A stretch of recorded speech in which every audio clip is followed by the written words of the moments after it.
Okay, welcome back. Uh, let's pick back up with where both the student and teacher are in charge of a discipline plan. Action plans are made out in the context of a timeout or power center. They are student-driven plans for better behavior. The student is given an action plan with the following fields. What's the problem? What's causing the problem? What plan will you use to solve the problem? Next steps. Students commit to responsibility by signing the action plan. A student carries through with his or her responsibility. When the students are in charge, you teach self-management through levels of order. Responsibility and democracy are inseparable within this worldview. There's 4 levels. Anarchy, complete absence of order. Bossing, forcing others to comply with own standards through aggressive behavior. Cooperation, where motivation is external and students comply with expectations and procedures. And democracy, where motivation is internal and the students take the initiative and do the right thing because it's the right thing and realize satisfaction from their efforts. There's 3 steps to implementation. First, you teach. It's taught at the outset. It's proactive. You want to help students visualize what behavior looks like at each level. Next, you're asking, what level do you think you're at? Help students prompt them along to get to that next level. And finally, you're eliciting, trying to get those results and redirecting inappropriate results when they happen. They're bound to. But again, this is a method where students are really thinking and reflecting on their behavior and taking ownership in the whole. So chapter 19, how to teach students to follow classroom procedures. Again, this kind of gets into Wong's worldview, management versus discipline. Discipline involves rules and consequences. Management is about procedures. Procedures are important because they outline the expectations needed for success in the class, allow space to be fully utilized with multiple activities happening at one time, increase on-task time while decreasing disruption, and tell students how the classroom is organized. Every time a teacher wants something done, there should be a procedure for it. 3 steps to teaching these procedures. 1, explain. State, explain, model, and demonstrate the procedure. 2, rehearse and practice the procedure under teacher guidance. Probably going to need multiple times on this. Let's not kid around. Finally, reinforce. Reteach, rehearse, practice, and reinforce the classroom procedure until it becomes a habit or routine. Now, when you have a procedure that needs to be corrected, don't scold, yell, or demean. You don't want discussion or argument. Instead, remind the class of the procedure, have the class experience it. Rehearse, reinforce, rehearse, reinforce, rehearse, reinforce. That's what you want to do. Now, what if procedures do not work? What if they don't do the procedure? Rehearse some more. Rehearse, reinforce, rehearse, reinforce. What if they forget the procedure? Again, you don't want to scold or demean. Just simply say, what's the procedure, please? That'll give them the prompt to get back to where you will need them to be. Now, what if a new student comes into the classroom?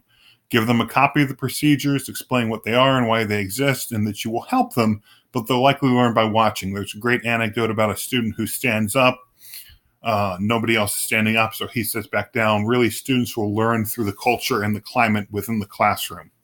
What do you do if all else fails? You can always make a procedural rule, but be careful when you're doing this. You don't want to create a false power struggle or rob students of the opportunity to really use intrinsic motivation to make this a routine or a habit. Chapter 20, how procedures improve the opportunity to learn. Consistency is key. The classroom is organized and predictable. Procedures result in permanent behavior changes. Handling behavior problems only results in temporary behavior change. Again, this kind of gets to Wong's worldview, where you're having a classroom that is well managed will get you where you need to be. Transitions, best when it started before when you actually want the activity to stop. You give them a close, giving students a time warning, telling them what you'll say when it's time. Maybe it's move on, next, let's go, something like that. Sky's the limit, but you want to give them a clear signal. Then you're going to tell them what you want them to do when you say it's time. Then tell them what you want them to do after that. If it's a page number, write it on the board. The pencil problem. Instead of having students get up to sharpen pencils, keep 2 cans, one with prepared pencils and the other for use pencils. Be sure to have them return them at the end of the day. I had this problem. My 7th period class never seemed to have a pencil to write with, but when I gave them pencils, they would break them. They weren't responsible for them. They would lose them, and I wouldn't have any pencils for them the next day when they inevitably didn't have one. So this is something I really want to lock down. Dividing classes into groups, finally. Now, there are two key factors: the class climate and the explanation. Let's go over the explanation. So for group structure, you want to specify the group name, telling them that this is their support group and their teammates or their support buddies. You want to specify the group size, state the purpose, materials, and steps of the activity, teach the procedure, let them know that they're responsible for their job and the results of their group. If they have a question, they should be asking their buddy. You must also be willing to help a buddy. If you can't answer a question, agree on a question and appoint one person to raise their hand and ask. You also want to insist on individual accountability for the work of the group and teach evaluation methods the students can use to evaluate how they work together. Now, there was a lot in these last two chapters about specific procedures. I didn't really go a lot into them, but this is something I'll be looking at myself. I really encourage you to do the same.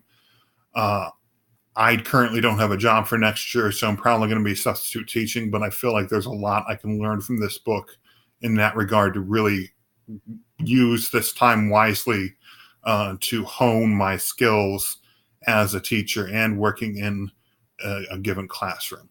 All right, well, that concludes my presentation. Hope you all have a good end of the class and hope you all have a good weekend. Bye.